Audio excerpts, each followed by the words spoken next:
He likes playing with me. That's what I like. This is what I like about I think that I was emotionally scared of adopting a child with special needs. I feel like God opened my eyes to the fact that that was an incredibly selfish feeling that I was having. It was more about me and less about the child, whoever God had in mind.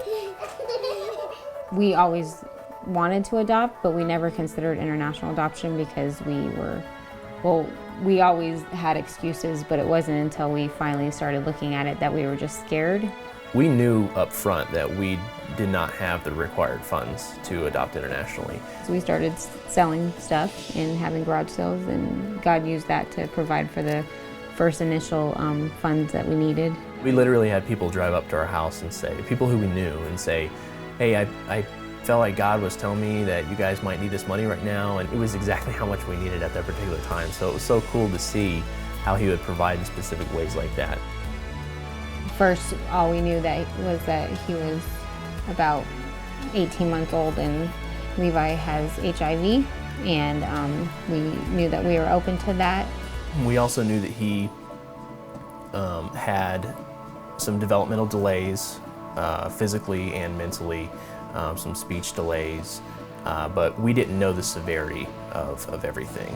So they told us that he couldn't walk, but they couldn't tell us why, and they couldn't tell us if they thought he ever could walk. He just couldn't walk or bear weight on his legs. Levi wasn't just a baby at this point, he was 18 months old.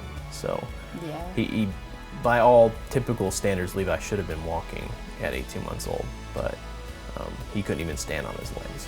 It's complete night and day from the little boy that you see now.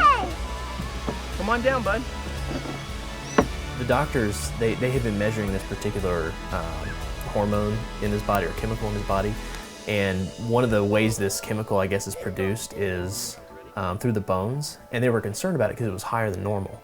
But then they realized with how much growth he's had, it was because of all this growth in his bones that it was creating this, high chemical level.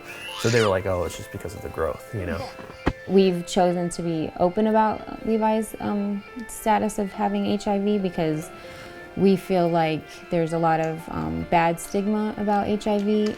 He just takes medicine twice a day, and we go to the doctor a few more times a year, and that's it.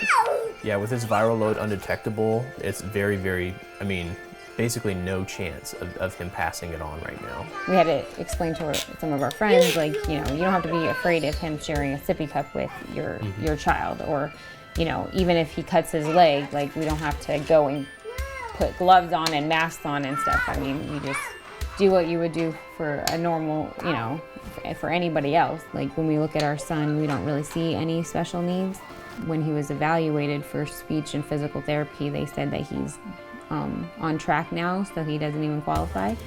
As we started just doing regular family life with him, we started seeing him open up a lot. So I think the nutrition and then just the love and care, that we were able, and the attention that we were able to give Levi, because he was in a normal family setting instead of in an orphanage that had a negative view of HIV, who wanted to place him by himself, that we started seeing him go from a child who had issues crawling, standing, who didn't talk at all, who really hardly made any noise.